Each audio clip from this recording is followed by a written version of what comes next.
আগে তো মেয়েটাকে ঠিকমতো পটাইতে হবে, সেই জন্য সময় দিতে হবে, তাই না? তারপরে তুই ওকে বলবি তুই প্রেম করতে চাস না, সরাসরি বিয়ে করতে চাস। তোদের প্রেম পরিবার মানবে না, এটাও মেয়েকে বোঝাইতে হবে, তার মাথায় ঢোকাইতে হবে, কাজী অফিস পর্যন্ত মেয়েটাকে নিতে হবে, নাইলে এসব প্ল্যান করে লাভ কি? তা অবশ্য তুই ঠিক বলেছিস। আমি সবসময় ঠিকই বলি, আর আমি সবসময় ঠিক প্ল্যানও করি, কিন্তু তোমরা একটাও আমার কোনো কথা শোনো না। আমরা আবার কি করেছি? মা তুমি কোনো কথাই বলো না তো, কি করলা তুমি আজকে এটা? তোমাকে আমি বারবার না করতেছি, তুমি আমার কোনো কথার গুরুত্বই দিলে না। বাবার জন্য দারোয়ানের সুপারিশ করলে কেন? শোন, তোর বাবা যদি এখানে দারোয়ানি করে না, তাতে আমাদের সুবিধাই হবে। ওরা ডিম হবে, এ বেশি বাড়াবাড়ি করতে যে সব হারাবো। আরে বাবা যদি ওই মাসে দারুণ হিসেবে থাকে তাহলে তো কেউ সন্দেহ করবে না, বাবা থাকলে সব খুললা। ও তো ঠিকই বলেছে। না ঠিক বলে নাই, ধরা পড়লে সবগুলো একসাথে ধরা পড়বো।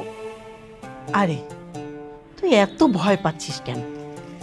তোর বাবা এখানে একা একা থেকে কি করবে বল? আমরা ওখানে কত ভালো মন্দ খাবো। তোর বাবা যদি ওখানে থাকে তাহলে ভালো মন্দ খেতে পারবে, আর আমরা সবাই মিলে একসাথে থাকতে পারবো।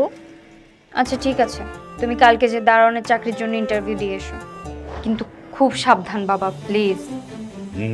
খুব সাবধান, খুব সাবধান, নাইলে কিন্তু আমাদের সাথী ম্যাডাম ভীষণ রাগ করবে।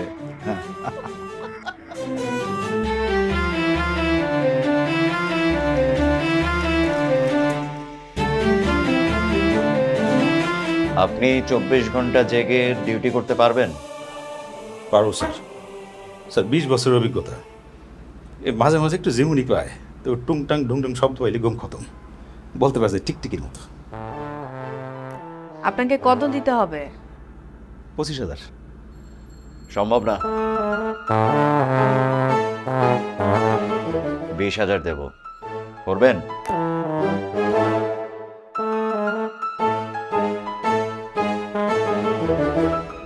কি করবেন? রাজি স্যার।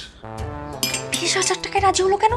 তার বাপের লেগে না, এইটাই বেশি বাড়াবাড়ি করতেছ। এই মাঝে মাঝে একটু বকশিস